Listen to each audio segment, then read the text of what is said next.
lá no Luquiba. Ninguém me chama. Feira. Pronto.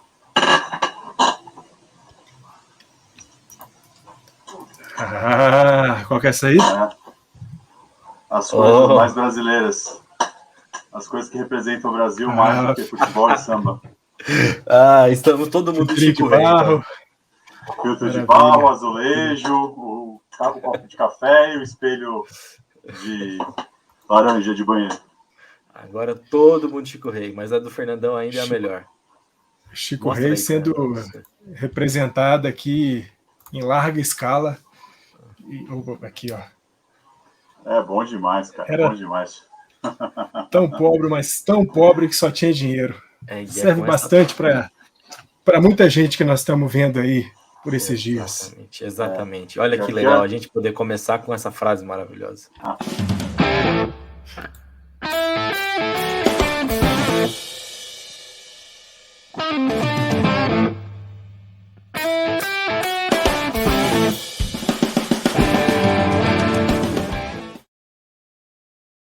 Bom dia, boa tarde, boa noite a todos vocês que estão chegando em mais um episódio desse fantástico podcast do Tailgate Zone, o Zonecast, edição de número 118. Maravilhoso, gostei. Só reparei agora, depois que estamos todos, que estamos invertidos aqui. Não aconteceu Se Eu Fosse Você. Em cima não é o Fernandão, é o Luquiba, e embaixo não é o Luquiba, é o Fernandão.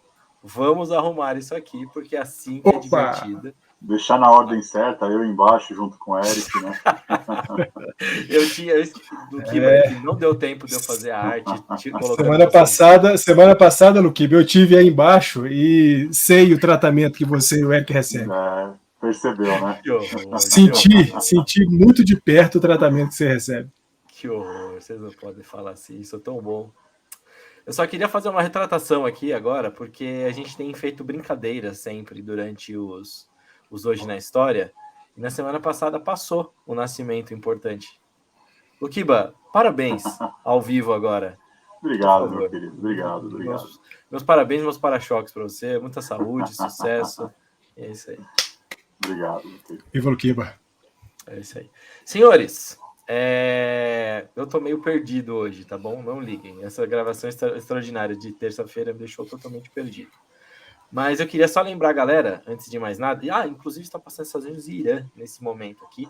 Eu não vi a entrada, eu não sei se os iranianos cantaram o hino. Alguém viu? Sabe? Pois eles foram ameaçados. Eu estou aqui não sei, patrãozinho, mas o que eu li, inclusive na matéria que foi compartilhada pelo Natan, lá no grupo do beisebol, de que eles não haviam cantado o hino na primeira partida, mas já na partida contra Gales, eles cantaram o hino. Tá. É bem possível que depois, né, de receber a singela informação de que seus familiares seriam torturados e vítimas de violência, eles acharam por bem continuar cantando mesmo a contragosto.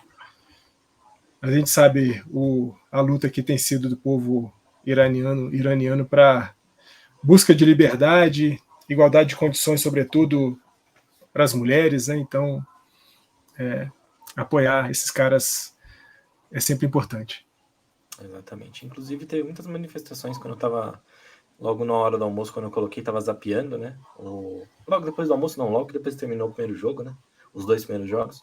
Estava zapeando e mostrou uma entrevista que alguém passava na rua, pegou um iraniano ali para fazer uns questionamentos, e o cara soltou algumas frases em apoio àquela moça que foi presa durante a manifestação, né? Então, esqueci o nome dela agora, mas foi muito, muito bacana a manifestação do cara ali. Bom, dito tudo isso, com essa introdução, só para eu pegar o ritmo mesmo, não esqueça de nos seguir nas redes sociais, tá? Então, Tailgate Zone no Instagram e no Facebook, e Tailgate Zone _BR no Twitter. Também tem o nosso site, tailgatezone.com.br, onde vamos reativar tudo que precisa ser reativado de leituras, textos e tudo mais. Então é isso, crianças. Começamos com essa bela introdução, estou pegando no tranco. aos poucos, mas vamos lá. Olha o YouTube, seguir, acionar o sininho. Fernandão, você é maravilhoso, viu? Maravilhoso. Olha aí. Não se esqueça também de se inscrever aqui nesse canal, ativar o sininho, dar o joinha e deixar o seu comentário, porque é ouro demais. O algoritmo do YouTube ajuda nós depois se vocês fizerem tudo isso aí. Certo? Agora sim, né? Agora sim, vamos historiar aqui.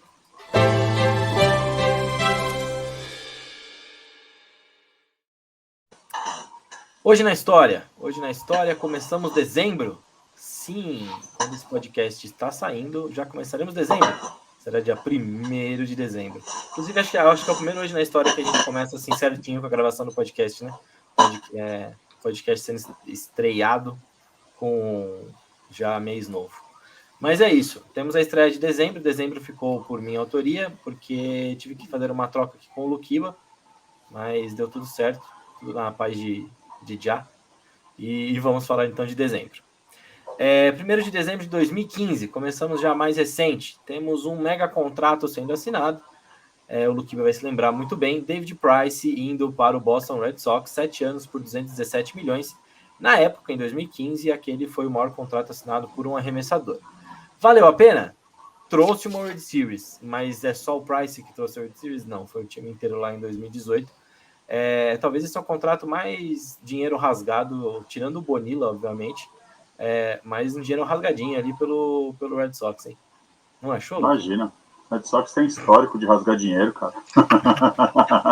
Não, mas, pô, esse foi muito dinheiro rasgado. Tá bom, tem o Daisuke Matsuzaka, foi o dinheiro rasgado, aquele cubano, esqueci o nome, que nem chegou nas Majors, que ficou ganhando 15, 20 milhões por ano jogando na AAA, esqueci o nome dele.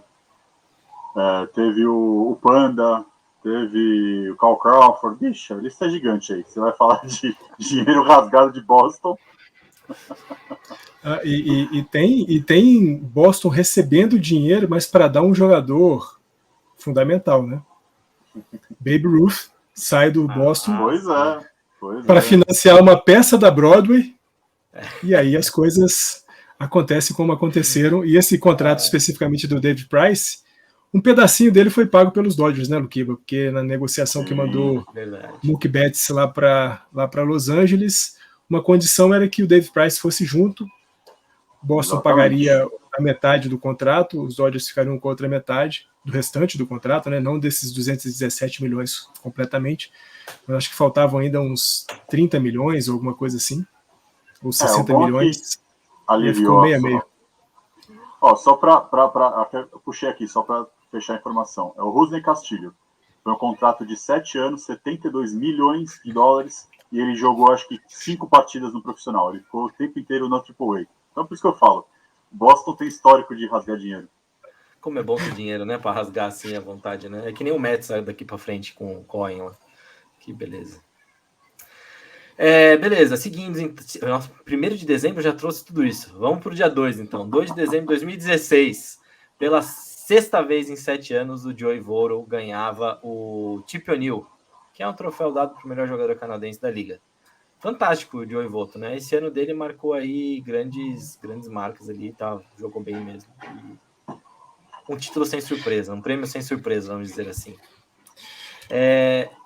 O Joey Votto que anunciou a aposentadoria e certamente terá a sua camisa também aposentada pelo Cincinnati Reds. Exatamente.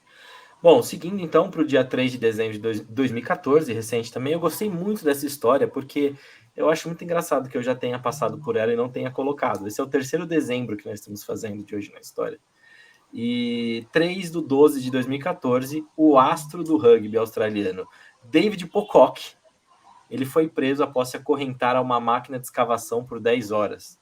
Isso por quê? Porque era um protesto contra a criação de uma construção, na verdade, de uma nova mina a céu aberto que ficaria na floresta de ficaria em Lerd State Forest, no sudeste da Austrália.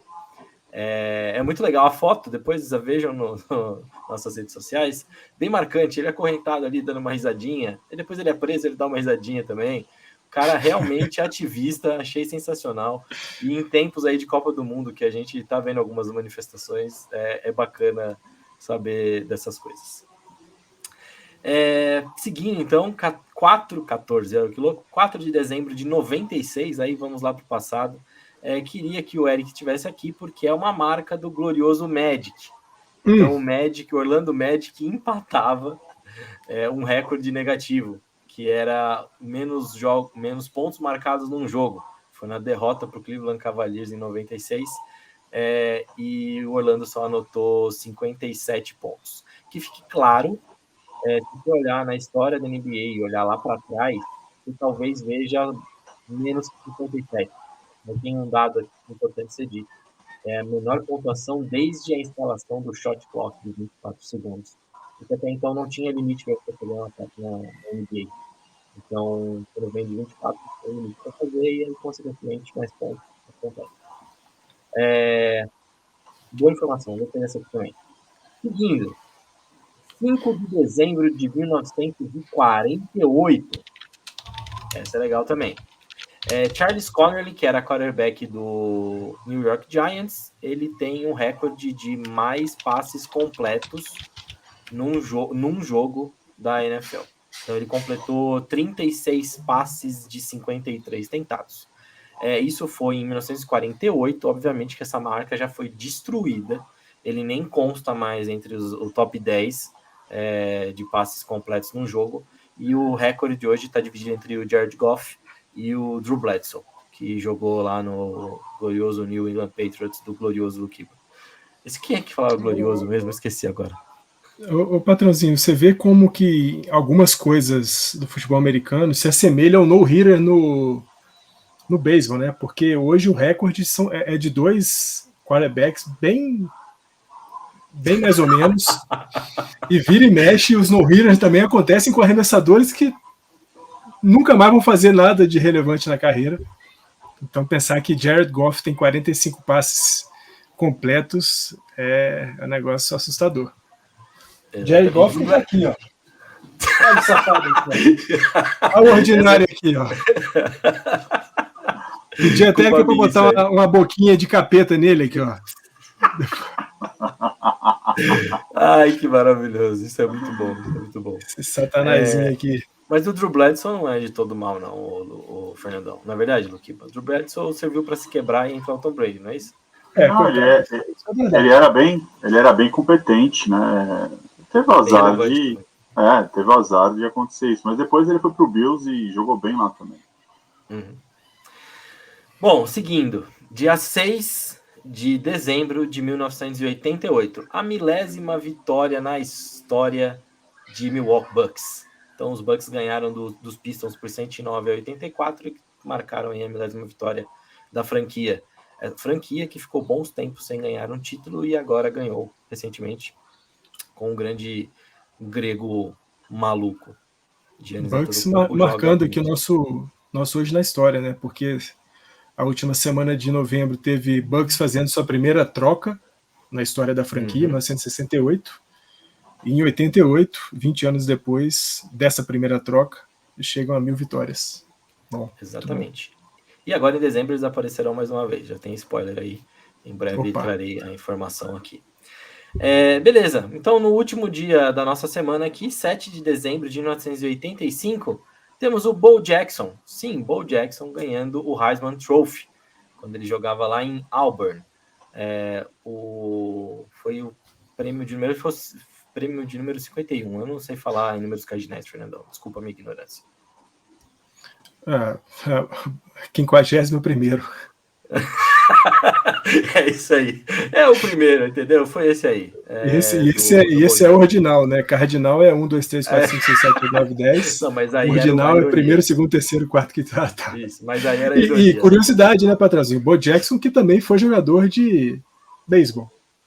Sim, ele jogou os dois esportes. Inclusive, ele já foi figura do nosso Hoje na História algumas vezes, né? De 86 a 94, ele jogou beisebol na MLB, Kansas City Royals, Chicago White Sox, Los Angeles Angels, com participação até relevante, 25% de média de rebatida, 141 home runs, 341 corridas, 415 corridas impulsionadas. Participou de um All-Star Game em 1989 e ficou em 10º lugar na votação de MVP dessa temporada de 89. Nossa, muito legal.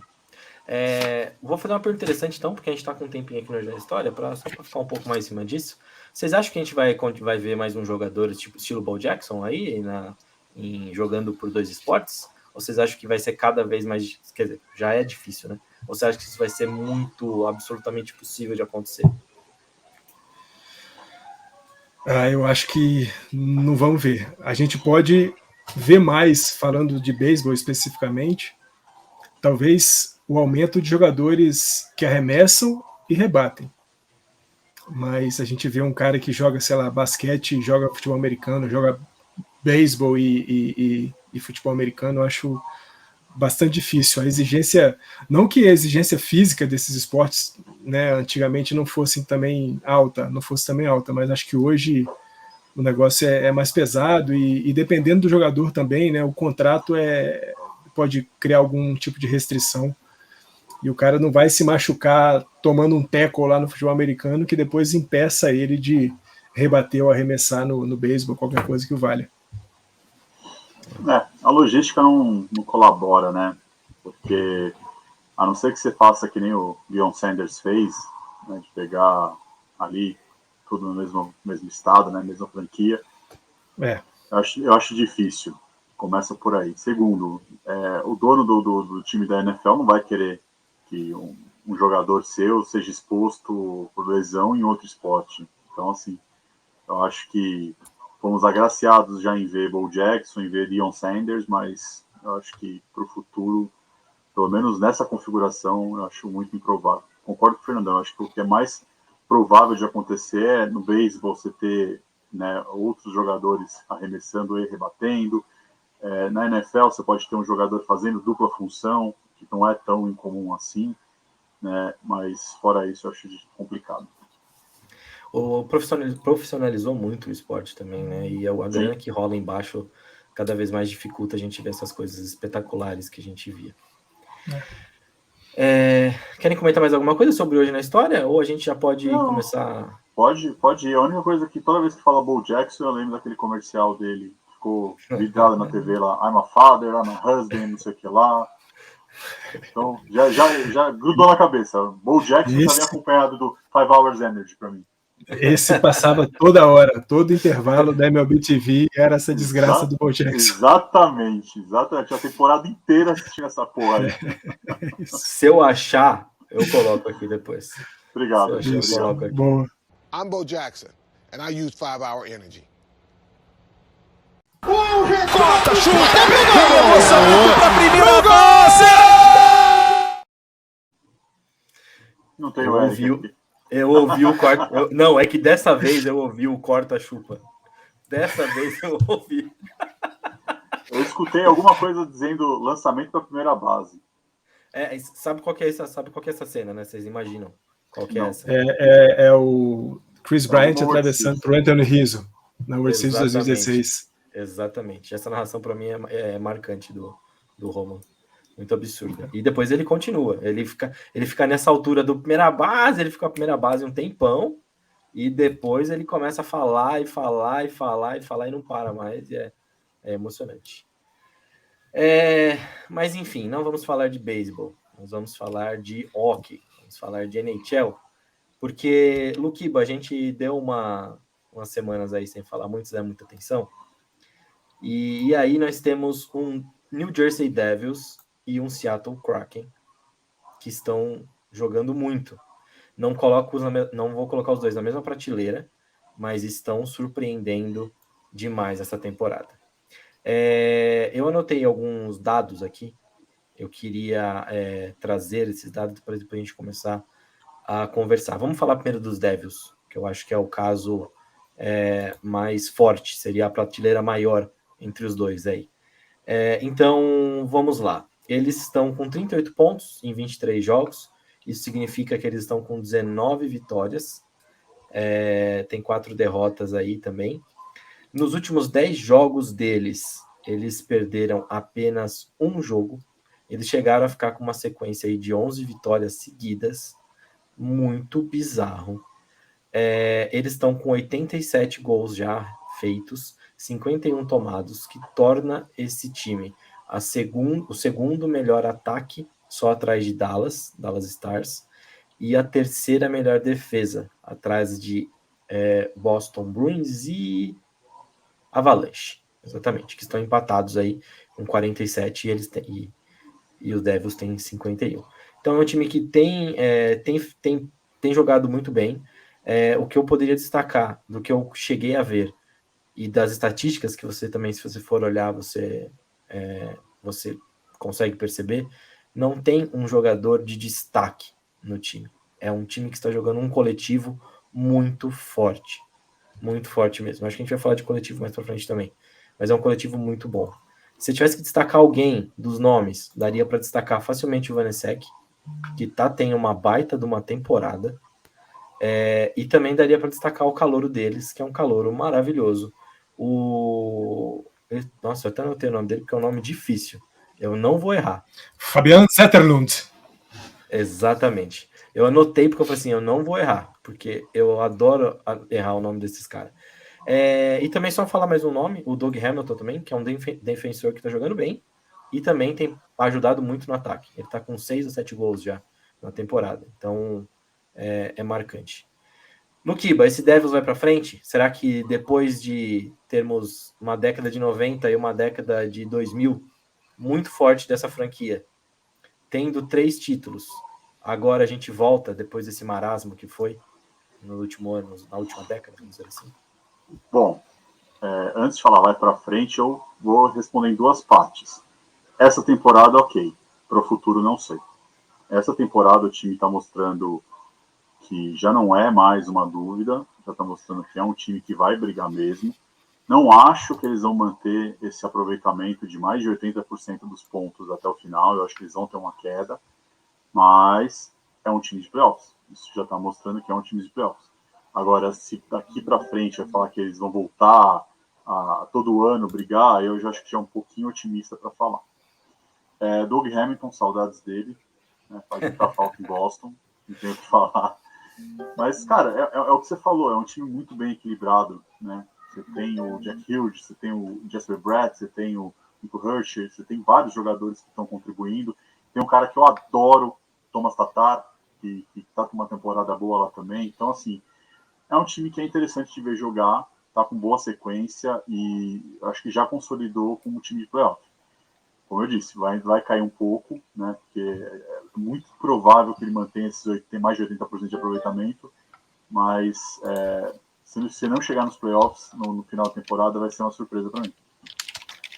Para mim, inclusive, eu destaco muito desse começo de temporada o Bruins e o Devils. Para mim, assim, são os únicos times que eu tenho certeza que eu vou colocar no nosso top 10 e que vai estar em 1 ou 2, no máximo vai estar no 3. Se surgir alguém com uma semana absurda, mas mesmo assim é difícil de tirar eles de 1 e 2. Porque estão jogando muito. Não, eu acho que aí você está sendo um pouquinho otimista, porque tanto para Boston quanto para New Jersey, eu imagino que eles vão estar no top 10, mas sempre entre os 3 primeiros eu acho que não. Eu acho que ainda tem time para crescer, Toronto pode crescer, a gente tem o Colorado que pode crescer, a gente tem Nova York que pode crescer, a gente tem Carolina, a gente tem outros times que podem crescer e tomar esse top 10, o top 3 deles, mas entre os top 10 eu acho que é possível, mas eu ainda acho cedo de cravar isso. Interessante também. E aí, Fernandão, o que tem achado dos capetinhas de New Jersey? Eu adoro o logo do time, né? Acho muito massa, mas eu gosto muito. Mas também estou nessa com o Luquiba. Acho que é um time que é surpresa completamente, não só porque está se colocando em posições muito boas, mas porque, você falou de 11 vitórias consecutivas, eles chegaram a ter 12 vitórias, perderam, se não me engano, para o Toronto Maple Leafs, quando eles venceriam a 13ª consecutiva e não conseguiram, acho que foi Toronto que eles perderam. Mas estou nisso com o Luquiba, né? Eu acho que Tampa Bay ainda vai subir muito. Boston eu acho um time que é mais estável do que New Jersey. Carolina também vai crescer, Rangers, Islanders está jogando bem, então é claro, é um time que, pela campanha que já fez, é muito certo de que a gente vá ver nos playoffs. Mas não sei se essa pegada é uma pegada para a temporada inteira ou se ela vai, no decorrer dos próximos meses, dar uma caída. Na medida, claro, de que esses outros times também vão subir ali na conferência deles, né? Carolina, Tampa Bay, o próprio Boston se consolidando. Lá para baixo aí é outra coisa, mas mais diretamente o pessoal da conferência de New Jersey. Carolina é um time que não me assusta muito, porque a gente. A ponto que nós estamos agora na temporada é o mesmo que a gente já se encantou muito com Carolina. Não sei se foi na temporada 21 ou 20. Mas a gente chegou a colocar eles, assim, por boas semanas em primeiro no nosso top 10. A gente estava muitas vezes. Temporada Temporada passada a gente manteve Carolina muitas vezes em primeiro, segundo, top 5, mas de Carolina fato o time não foi pra frente não. Os dois Panthers também, verdade. E aí Carolina caiu de uma forma absurda que terminou o nosso ano fora do top 10. A única coisa que me dá medo desse hype que a gente faz nos Devils, e ainda com esse alerta que o Luquiba falou, não, é um time que eu vejo para essa temporada, mas vejo para a próxima, se é um time que vai dar uma carolinizada também e vai cair no final da temporada regular, não estará dentro do nosso top 10. Será que corre o risco de acontecer isso? Bom, Clay, fora do top 10, é o que eu te falei, eu acho que eles têm time para isso.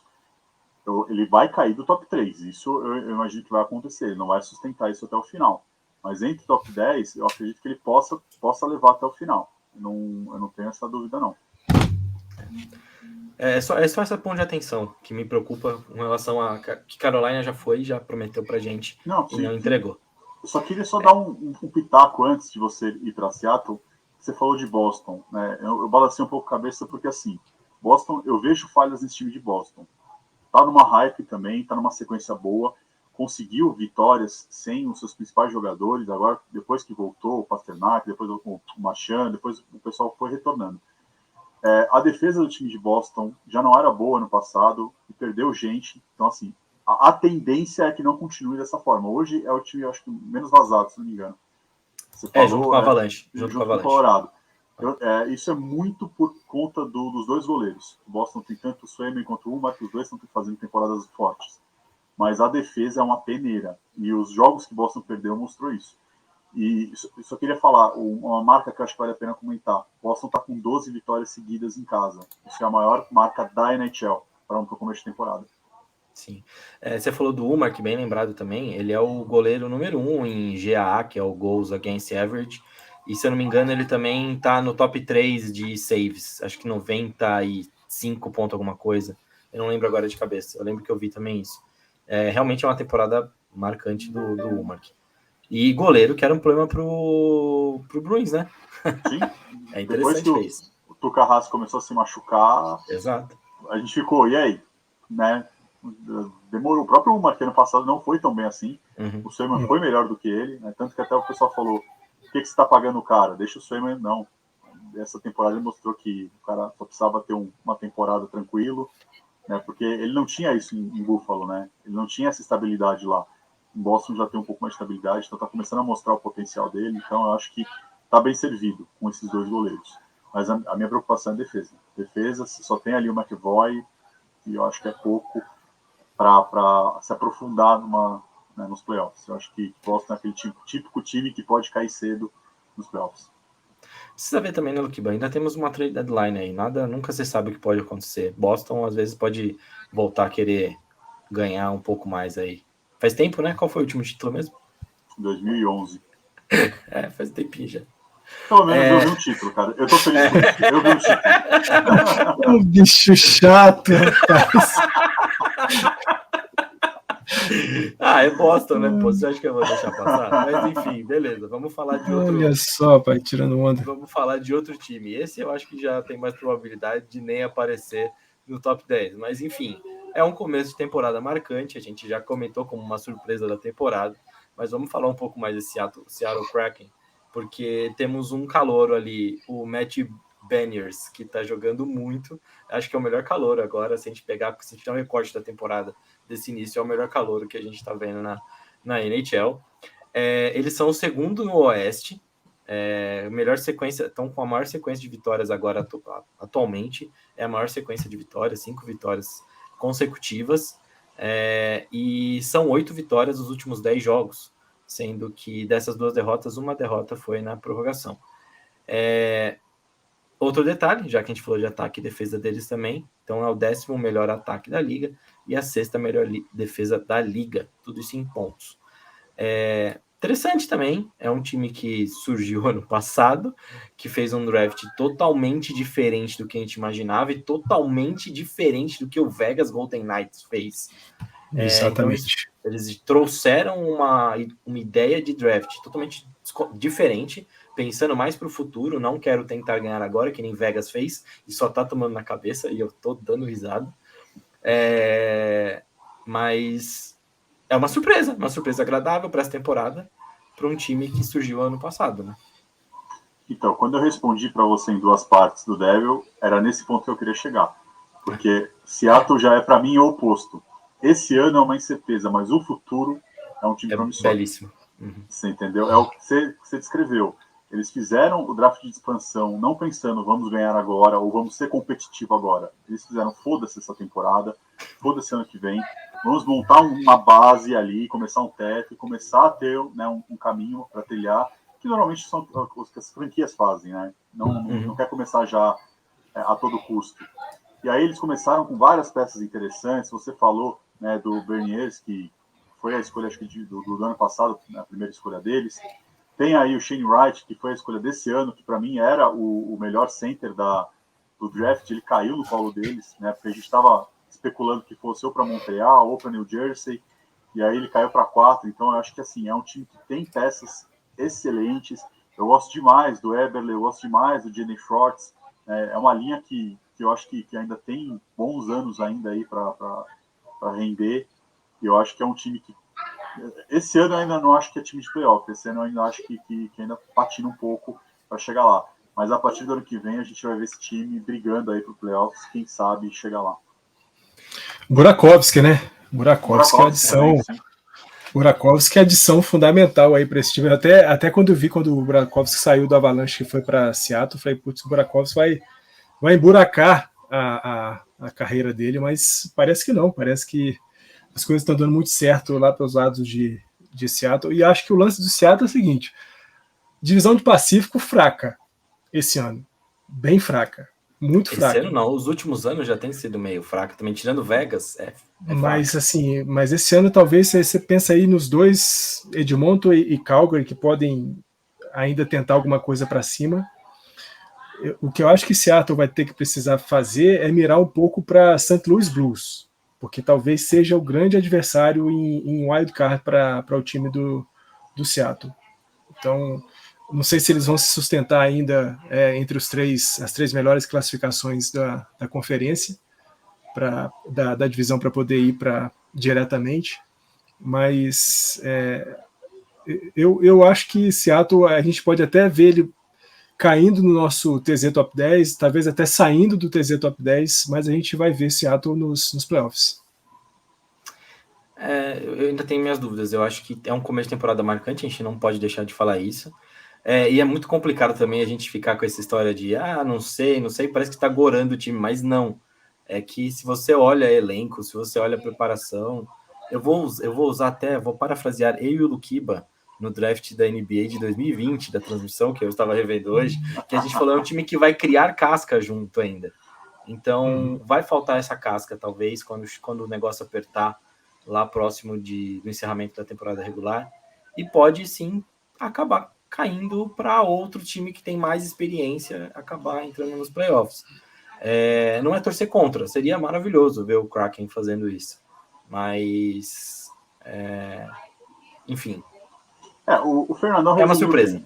A divisão é fraca, concordo, mas assim, eu vejo hoje Vegas, eu vejo hoje Edmonton, eu vejo hoje Calgary à frente, eu vejo até Los Angeles à frente de Seattle. Então assim, eu não vejo esse time se classificando pela divisão. Se forem pelas vagas de wildcard, só que é o que o Fernando falou. Tem o próprio Los Angeles na divisão que vai brigar por isso, e do outro lado você tem Minnesota, você tem São Luís. Então eu acho difícil o caminho aos playoffs para o time de Seattle esse ano. Eu não acho que eles sustentam isso até o final. Eu acho que esse time tem a tendência a cair ainda bastante. E ainda tem time que, para mim, é uma decepção. Eu acho que Vancouver, que ano passado, quando trocou de treinador, deu um salto de qualidade. Você falou, não, esse ano agora, o primeiro ano completo do cara, vai para frente. Já começou meio devagar. Mas eu acho que é um time que pode esquentar ainda também. Canucks. O Canucks nunca sai da nossa boca aqui. A gente está sempre metendo o pau nesses arrombados. Porque não é possível. Sempre tá falando mal. E quando a gente acha que vai bem, vai mal. Quando a gente acha que vai mal, vai bem. Os times do Canadá, em geral, né? Tirando aquela temporada da bolha do Montreal, que depois lá na final, na Stanley Cup, mostrou que era só um negócio de bolha mesmo, o restante é brabo. Edmonton, você pensa que um ano vai, não vai. Toronto, quando você pensa que vai também, não acontece. Calgary, que na temporada passada foi bem também, não aconteceu. Então, o Canadá precisando botar um time aí de novo, não, Luquilo? Sim, eu acho. Bizarro. Eu acho que pro esporte principalmente, já tá na hora, cara, de um canadense ganhar, faz muito tempo, 90 e alguma coisa, acho que foi o último título. Acho que tá precisando mesmo, né? Acho que isso faz bem pro esporte. Mas para mim, hoje, o maior que tem mais condições ainda é Toronto, né? É o time ainda acho mais completo ainda para quebrar essa barreira. O problema é que eles não podem ficar pipocando em playoffs como eles sempre têm fazendo. É Torontada atrás de Torontada, é bizarro isso. Tá parecendo os Dodgers, pô. Mas eu tô bem feliz. É azul. Eu tô bem feliz que eu vou pegar um jogo quando eu estiver lá em Orlando, eu vou pegar a Tampa e Winnipeg. Então acho que vai ser um jogo bem interessante de assistir. Bem bom esse jogo, hein? Bem bom. Os canadenses, essa é uma pergunta interessante, a gente pode trazer depois dessa discussão, o que tá faltando. Porque a gente pega e olha para Edmonton, por exemplo. Defesa. Cara, então, é um time que tem os dois melhores atacantes da liga, cara. É o Draisaitl e o McDavid. E aí, mano? Não tem defesa e não tem goleiro. Isso Exato. Foi desde os primórdios de Edmonton, quando ainda tinha o Taylor Hall, você tinha um fracasso aí na mão e você não tinha um time ao redor dele.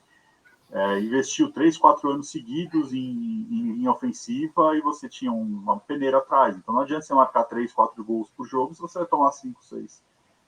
E aí começou a ficar um pouco mais equilibrado, mas ainda falta esse equilíbrio para Edmonton. E para os outros times eu acho que já são mais equilibrados. Por isso que eu acho que eu vejo mais possibilidade. Calgary é um time que eu acho bem equilibrado. O Winnipeg também é um time bem equilibrado. Toronto, acho que, como a gente falou, é o mais equilibrado aí. Para mim, eu tenho ainda a decepção de Ottawa, que eu acho que é um time que está muito bem montado, tem muito potencial lá. E é um time que eu já esperava esse ano estar brigando, não por playoffs, mas já está brigando ali por quase playoffs. E hoje é o pior time da liga, né? Então, eu acho que o pior time da liga não, o pior time da conferência, né? Porque da liga é o seu glorioso Ducks. Mas Ottawa eu acho que ainda é um time que daqui... O Columbus ainda é pior do que Ottawa, lá no... não, sim. Por isso que eu falei da divisão, né? Entre os canadenses, talvez, né?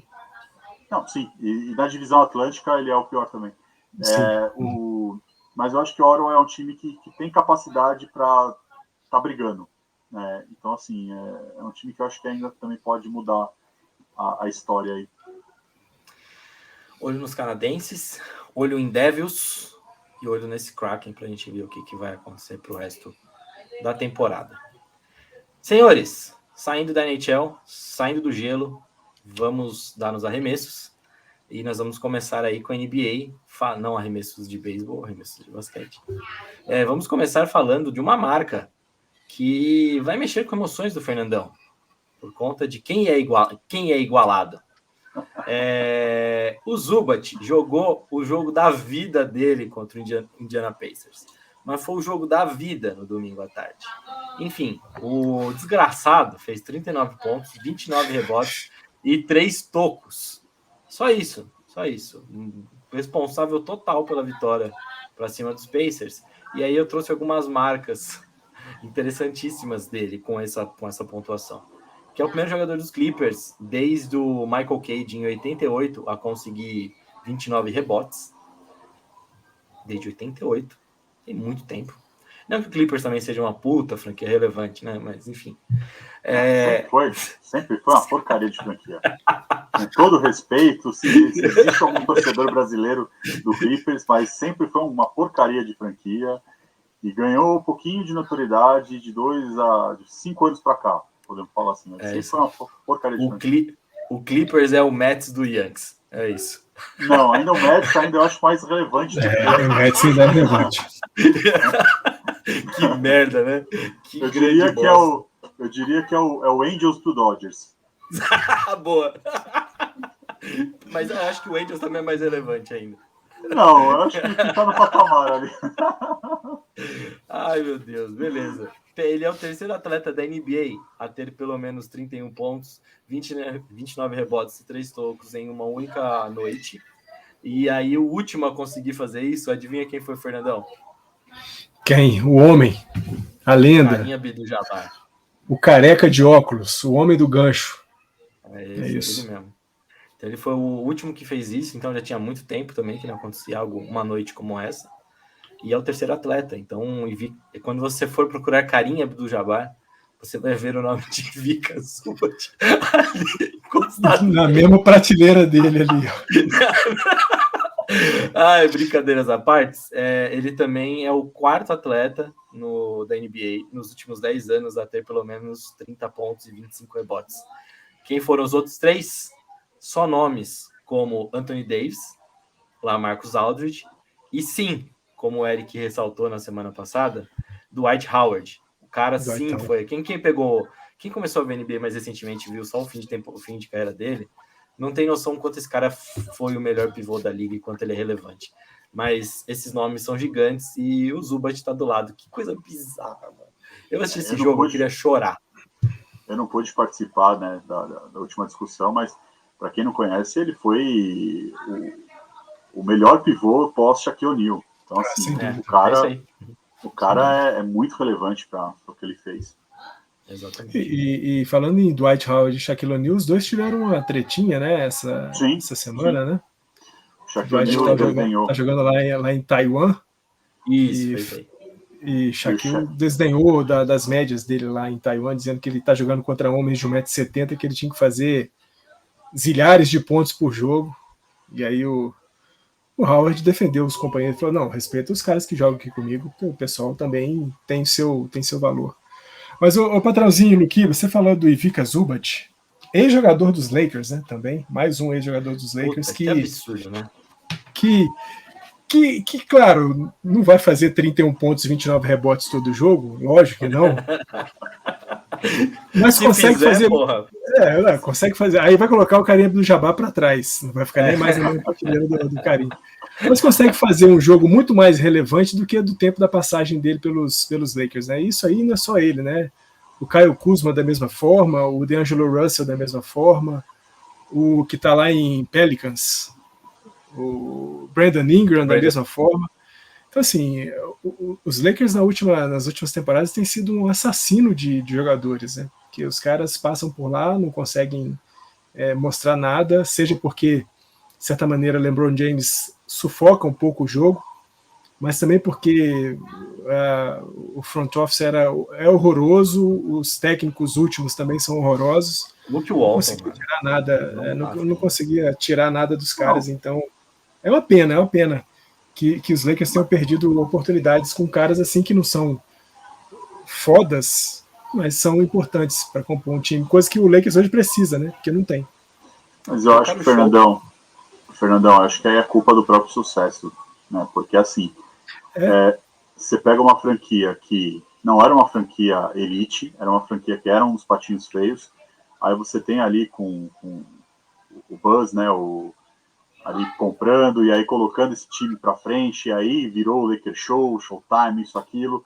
E aí de lá para cá, ano após ano, é um time que tem que entrar para ser campeão, né? E aí você teve grandes jogadores aí você não tem o tempo para você ter o rebuild na franquia. E o Lakers começou a fazer um rebuild, era um rebuild que estava começando a ser interessante, tinha boas peças ali, e aí falou, beleza, temos a oportunidade de ganhar de novo, foda-se tudo, troca todo mundo, traz aqui, vamos ser campeão de novo. e aí jogou, né, por conta de um título da bolha, jogou mais, aí um longo futuro de decepções aí pela frente. E eu acho que a não ser que surja um grande talento aí, né, novamente para o Lakers, pode aí mais uns 5, 6 anos aí de chove não molha aí no time. Eu acho que a pegada é bem essa, viu, Luque? Uns 5, 6 anos aí de sofrimento. Ou alegria para os torcedores do Celtics. E aí, falando em sofrimento, falando em Lakers, já que eu fiquei chateado com o Zubat aqui, né? Nessa madrugada aconteceu um negócio diferente. Um negócio Medonho. bem diferente. Eu vou falar só os casos que eu anotei para depois a gente falar, tá bom? Então, nessa madrugada, tá, gente? Aconteceu a segunda derrota na carreira do LeBron James, quando ele está num time que está vencendo por pelo menos 17 pontos no último quarto. Também, nos últimos 20 anos, os Lakers estavam 347-0, ou seja, 347 vitórias e nenhuma derrota, seja temporada regular ou playoffs. Quando eles estavam na frente de um time por 17 pontos ou mais, eles sempre ganharam. Olha, 20 anos, os últimos 20 anos tem. E aí, ao mesmo tempo que a gente tem essas duas marcas negativas dos Lakers, a gente também tem o primeiro atleta na história da NBA, com 40 assistências em 3 jogos, ou seja, somando 40 assistências em 3 jogos consecutivos, sem nenhum turnover. Haliburton. Os Pacers viraram esse jogo absurdo contra os Lakers ontem. A molecada foi surreal. Eu não sei como a Dona Onça não acordou aqui de madrugada. Eu estou podre hoje. Eu tô lento por conta desse jogo, que eu não dormi nada. Você está Exatamente. E é isso. E aí o meu ponto pra gente fechar nossa discussão de NBA hoje. Para onde vai esse Pacers? Para onde vai esse Lakers? Porque eu acho que para mim ontem o jogo dessa madrugada foi um exemplo da temporada dos dois. Uma temporada de um time jovem que começou uma reconstrução que tá dando certo, que a gente imaginava que era uma temporada que, bom, vai ter a galera jogando bem, mas é um tank para continuar conquistando o futuro. Turner vai sair, Hield vai sair, Turner com a melhor temporada da vida dele também, eu acho, e o Hield também, que tá jogando demais, mas enfim, é um time que se fechou. Haliburton, estamos vendo o crescimento de um All-Star. Se esse ano ele não for, fatalmente, a partir do ano que vem ele começará a ser All-Star nessa liga. E o Lakers, que a gente viu essa draga acontecendo. São totalmente recordes negativos, que eu acabei de comentar aqui. E fora isso, um time que está desmontado porque escolheu um título na bolha com o LeBron, que não deu certo. Não está se pagando. O problema não é só o LeBron, né? O problema foi o Anthony Davis. O segundo pilar do time é um cara que já mostrou problemas anteriores ao Lakers de saúde, e o Lakers comprou o risco. E aí isso que está desmoronando, porque aí o LeBron sozinho não consegue, já mostrou que ele sozinho não tem como. Ele precisa ter, pelo menos, um segundo pilar. Eu acho que aí que foi o problema do Lakers, ter apostado tudo no Anthony Davis. Né? Nesse ponto específico eu passo um pouco de pano pro LeBron. Mas deixa só o Fernandão complementar, que aí eu falo sobre futuro de Pacers e Lakers. Luquiba, eu acho que Lakers olha para Pacers e pensa assim, eu sou você amanhã. Eu acho que é justamente isso. Porque as notícias que dão conta aí de Miles Turner e o Hield indo para Los Angeles num pacotão com Patrick Beverley, com Fernandão, Kendrick Nunn. Rapidão. Deixa eu te interromper, porque acabei de lembrar desse caso. Ontem, quando começou o jogo, quando o Hield e o Turner foram anunciados, a torcida dos Lakers fez festa por conta do que foi anunciado na pós-temporada durante todo o tempo e o que eles estão jogando efetivamente. Se você visse a cara do Westbrook quando a torcida fez a festa, foi do caralho. Então, eu acho que é muito isso, né? Assim, o time dos Lakers está olhando para os Pacers querendo alguns caras de lá para vir para o lado dos Lakers. Mas eu tô com o Luquiba 100%. Longe de querer criticar o Anthony Davis, porque a saúde é um problema que você não tem como controlar muito, infelizmente.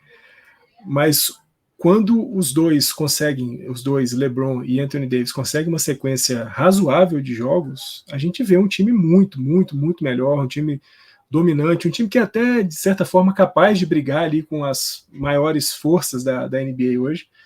Mas é isso, jogos onde só tem o Anthony Davis, ou jogos onde só tem o LeBron James, você vai ter talvez 1, 2 vitórias num prazo aí de 5, 6 partidas, e é isso. Porque não dá. Hoje o time dos Lakers ou tem esses dois caras saudáveis o tempo inteiro, ou pelo menos por boa 90% aí da temporada, mesmo só naqueles rodízios de descanso, né, que os times têm feito normalmente para dar uma poupada nas suas estrelas, ou não vai. Não tem nenhum futuro para o time dos Lakers, nenhum futuro. Bom, pro Lakers eu acho que é isso. Eu acho que é o derradeiro. LeBron só não se aposentou porque ele ainda está na esperança de jogar com o filho dele, pelo menos uma temporada.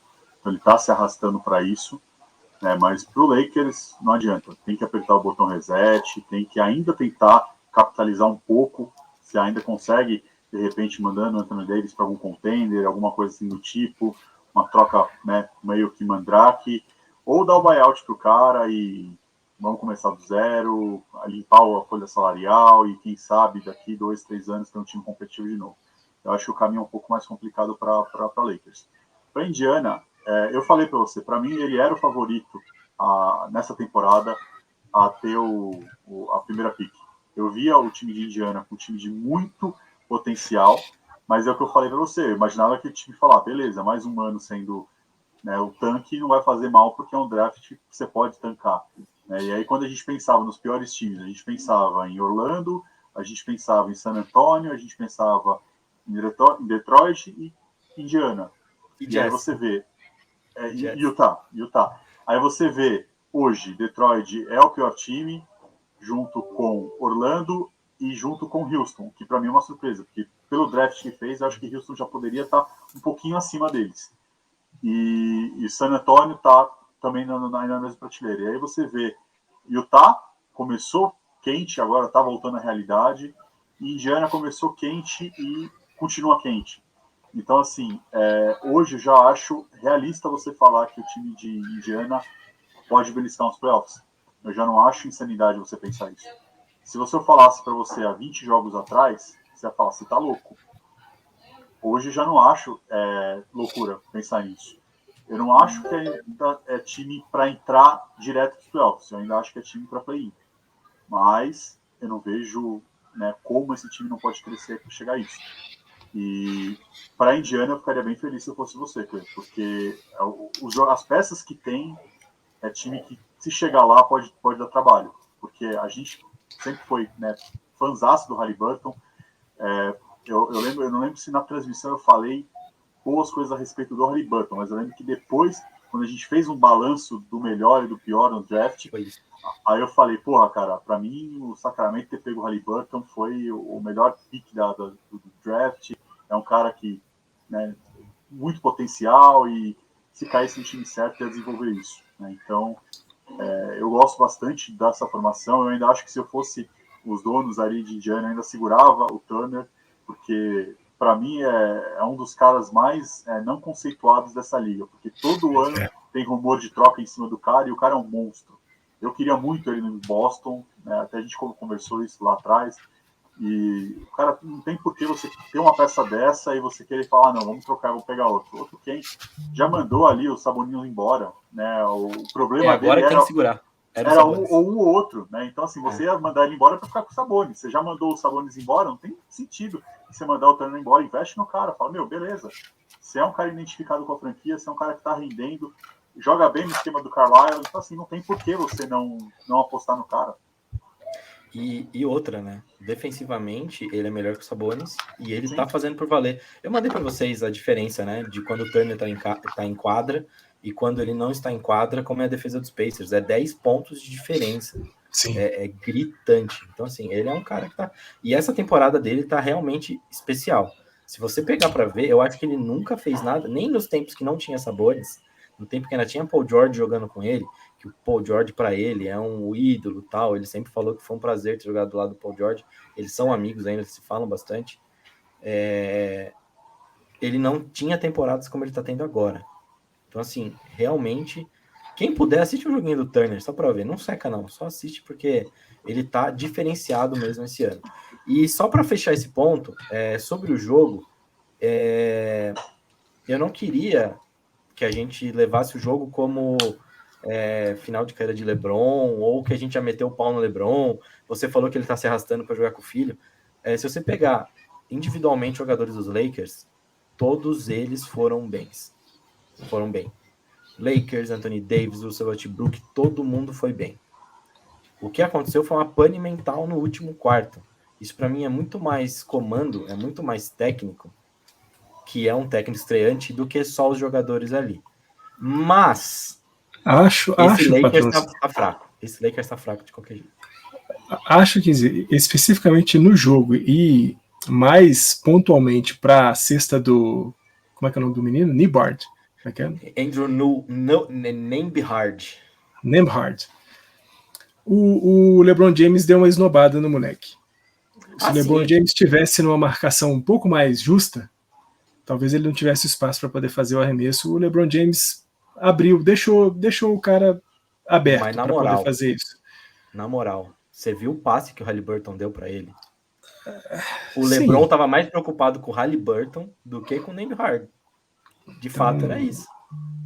Faltou ali também dar o crédito pro menino, né? Tudo pode acontecer, ainda mais nos segundos finais, nos milésimos finais ali. Então, eu tô triste. Então tá bom, não vamos ficar nesse assunto mais. Tô muito triste. Tô vendo. Tristeza terrível. Ordinário. Senhores, a gente tinha mais um ponto. Vai ficar para semana que vem novamente, porque a gente já está se estendendo aqui. E vamos para as apostas. Luquiba vai ter uma só, então vamos lá. Luquiba, antes de você trazer... Opa, não sei se cortou o áudio, mas agora eu estou falando novamente. Então, Luquiba, não sei se você trouxe só underdog, eu acredito que sim.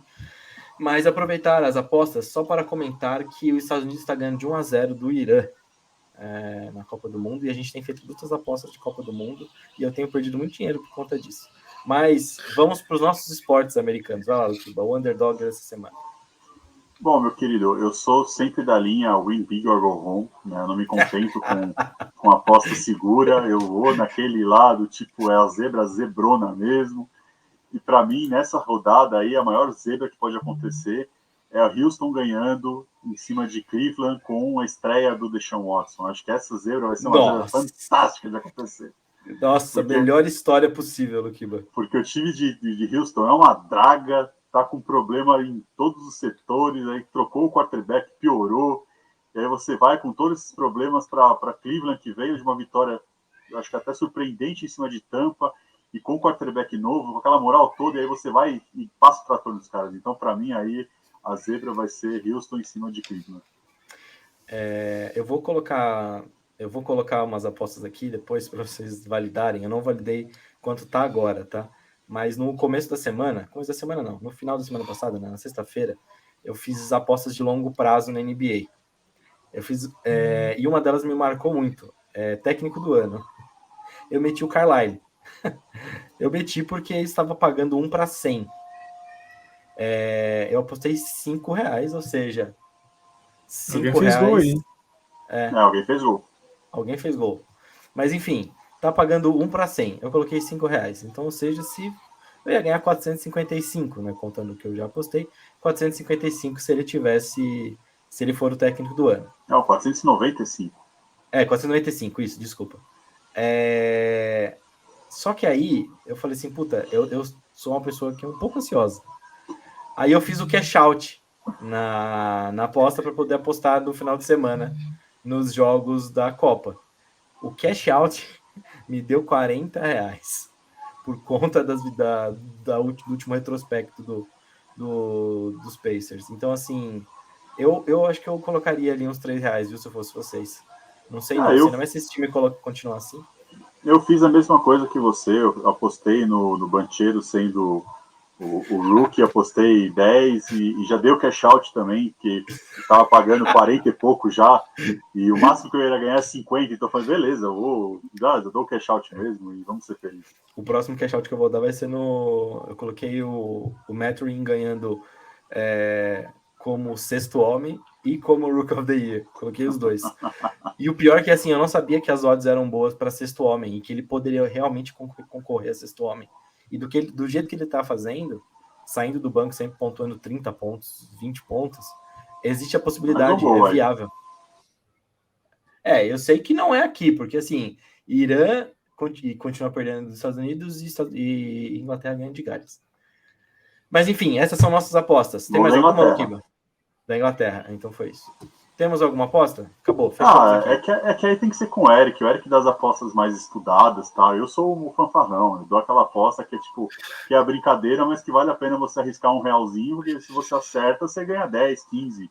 Então, né, quando eu falo as apostas underdog, é isso, gente, apostar R$1, R$2, que é um dinheiro que não vai fazer falta para você, pelo amor de Deus, e que aí, se você ganhar, você ganha um retorno que vale pela temporada inteira. É isso aí, boa. Fernandão, alguma aposta? Alguma aposta? Não, eu não sei mexer nesse trem ainda, meu patrãozinho. Preciso uma hora sentar com vocês me explicarem isso direitinho. Ainda não tive coragem. Não sei nem se um dia terei coragem de apostar, mas acho interessante esses negócios que você faz. Eu acho muito interessante, porque assim, o meu tempo de aposta era assim, ganhar, perder, empatar. Loteria esportiva. É isso. Hoje não, você tem tanta coisa que você pode apostar, minuto que o cara vai fazer um ponto, minuto que o cara vai fazer um gol, minuto que o cara vai entrar, que o cara vai sair. Se o time vai perder de 1, de 2, de 50, é ter tanta coisa que eu não tenho nem coragem de querer aprender isso para não ficar doido. Mas eu acho muito legal, vale muito a pena mesmo. Esse mundo é um mundo interessante. É bem diferente. Dá para fazer de tudo, com os chutes e tudo mais. Mas beleza, chegamos aqui ao final das apostas, vamos para a nossa dica e vamos encerrar essa paçoca.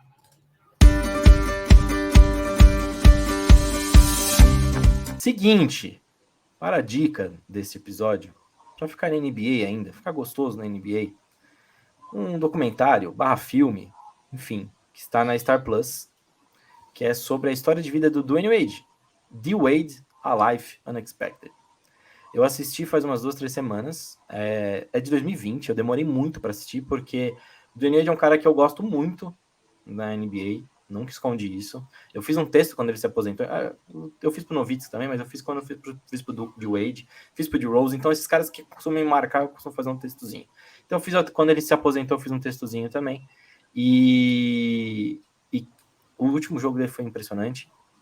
E esse filme é muito legal. Eu demorei para assistir porque eu sabia que eu ia chorar horrores. Não adiantou nada, eu chorei horrores do mesmo jeito. Só que 2 anos depois de ter saído o filme.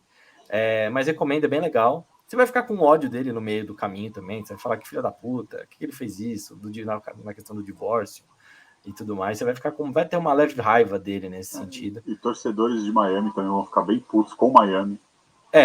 Com Miami vocês vão ficar muito puto. Eu não sei, para mim mexeu um pouco no meu pensamento que eu tinha sobre o LeBron ter ido para lá. Mexeu em ambos os lados, tanto de não gostar quanto de gostar. Eu acho que é interessante ver uma outra perspectiva, até pela perspectiva do Bosh e do Wade. Eu acho que é legal. Então assistam, tá na Star Plus, aproveitem lá. Só dita de Wade já vai aparecer. É 1 hora e pouquinho, muito bem aproveitado. É isso que eu tinha para falar. Posso dar uma dica também de última hora? Claro que pode. Aproveitando minhas férias, eu tô colocando muita coisa em ordem, né? Séries que eu queria assistir, coisas do tipo. E finalmente consegui assistir um 30 for 30, que é o For Falls of Buffalo. Cara, é assim, o ódio que eu tinha pra Buffalo diminuiu um pouco. Começou a criar um pouquinho de sentimento do tipo, tadinho dos caras. Até uma certa empatia, né, Luquinho? Só um pouquinho, tá? Porque o ódio continua lá, mas um pouquinho de tadinho dos caras criou e, assim, vale muito a pena assistir.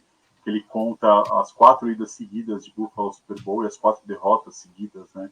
Que na época era visto de um jeito, hoje talvez possa ser visto de outra forma, mas é legal, porque você escuta isso dos próprios jogadores, né? Isso que eu acho que é o fantástico.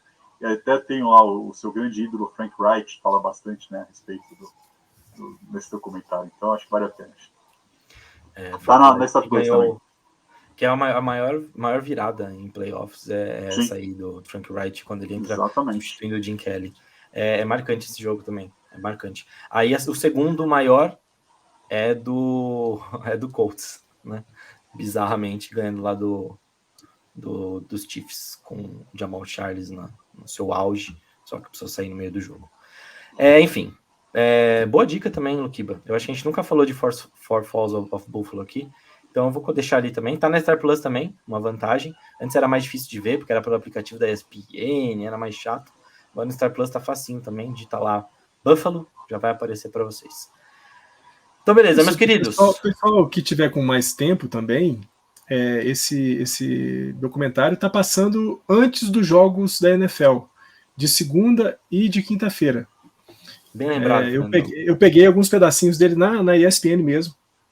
Acho que ontem, ou não sei, acho que ontem mesmo, antes de Colts e Steelers, estava passando o documentário. Domingo, né? No domingo então é mesmo. isso. No domingo, antes do jogo das 3 da tarde. Das 3 da tarde, isso. Bem lembrado, Fernando, bem lembrado. Mas, enfim, o link estará aqui. Isso. E o Star Plus tem muito conteúdo bom. Eu não vou ficar fazendo propaganda dos caras, mas tem conteúdo bem legal lá mesmo. Antes da gente sair, só para deixar aqui, então, não esqueçam aqui, ó, se inscreve no canal, ativa o sininho, dá um like, deixa o seu comentário.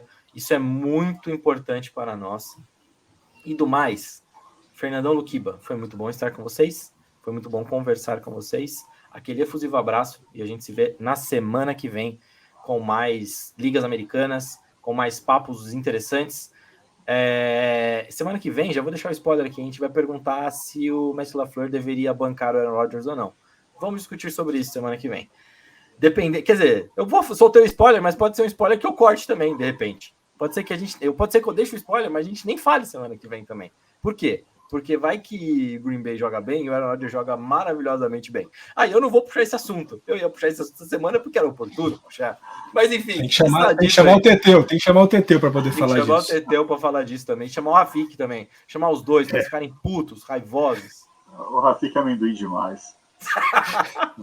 Então, senhores, beijo para vocês, muito obrigado a todos que ficaram com a gente até agora, muito obrigado também. Fernandão, beijo. Luquiba, beijo. E a gente se vê. Vamos em frente. A gente se vê na semana que vem. Tchau. Aqui, ó, minha fita métrica na mão. Tchau.